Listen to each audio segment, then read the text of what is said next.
He's a billionaire that allegedly interferes in foreign governments. He owns a fair many controversial enterprises.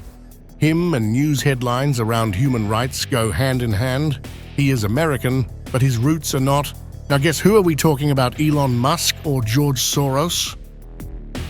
Today, an oligarchy is taking shape in America of extreme wealth, power, and influence that literally threatens our entire democracy. There is a billionaire battle raging on in the United States of America, although to call it a battle would be a bit of a stretch given one of them is almost 40 years younger than the other. And yet, Elon Musk's latest hobby seems to be ripping George Soros a new one. The shadowy Hungarian-American billionaire was recently awarded by the Biden regime.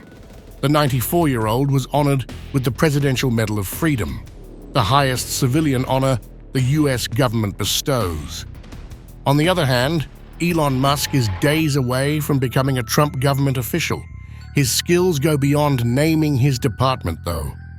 Elon Musk runs multiple successful-looking businesses and was key to Donald Trump's victory in the massively complicated 2024 US elections. He positions himself as a tech genius and political savant, hell-bent on bringing efficiency to governance. But let's face it, at the end of the day, he remains a businessman. From his takeover of Twitter to the alleged Starlink device found in India's violence-hit state of Manipur, Elon Musk is all about the business.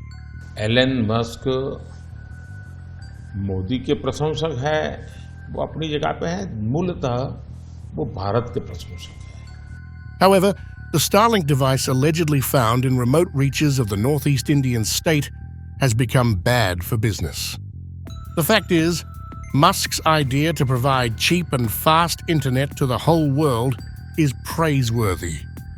So much so that the Indian government reportedly refused to auction off space spectrum, instead choosing to allocate it and ruffle quite a few feathers in the process, including those of one of India's largest conglomerates involved in telecommunications. Space and for satellite spectrum, we follow the ITU. Every country has to follow the ITU. The International Telecommunications Union is the organization that lays out the policy for spectrum in space or satellites. And the ITU has been very clear in terms of this spectrum being given out on an assignment basis.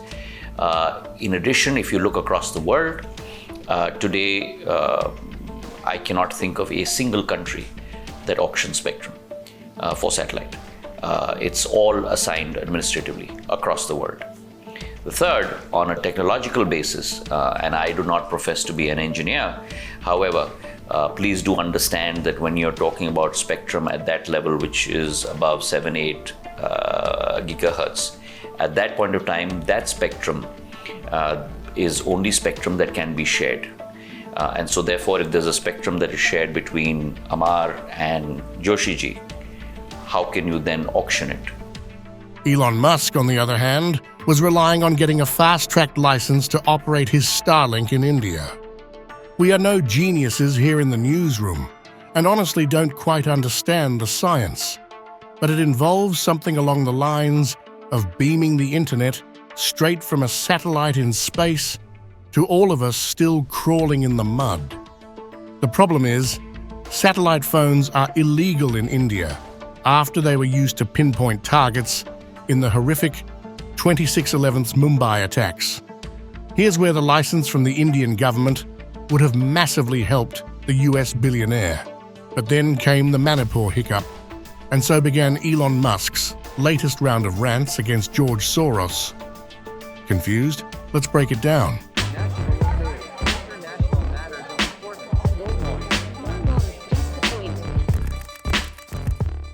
What Biden was really talking about was the concentration of wealth for people like Elon Musk, who's worth more than $450 billion.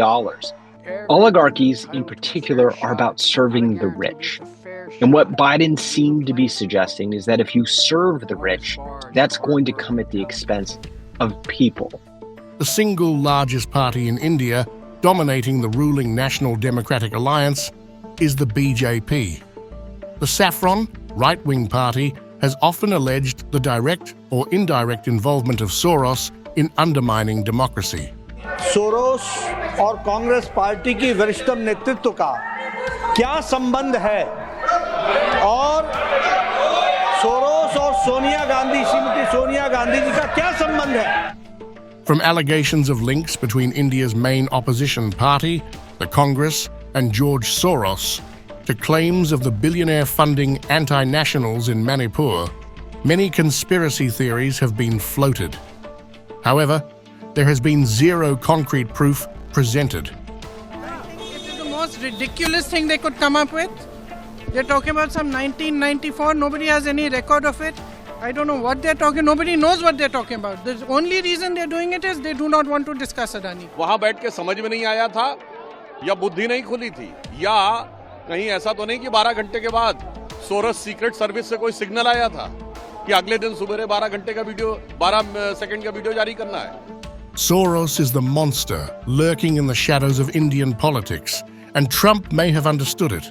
After all, it's all business. Riddle me this. Why Elon Musk, of British and Pennsylvania Dutch ancestry, born and raised in South Africa, wants to make America great again. Sure, he has made his money in the United States, and there is always the magnetic pull of the American dream, but he was never poor or even middle class. So, is the billionaire looking to score some fresh brownie points with the Indian government? If so, it may not be working quite well. Reports suggest the Indian government has slowed down the licensing process for Starlink and will be investigating the claims from Manipur deeply. In simple terms, it spells loss for a businessman.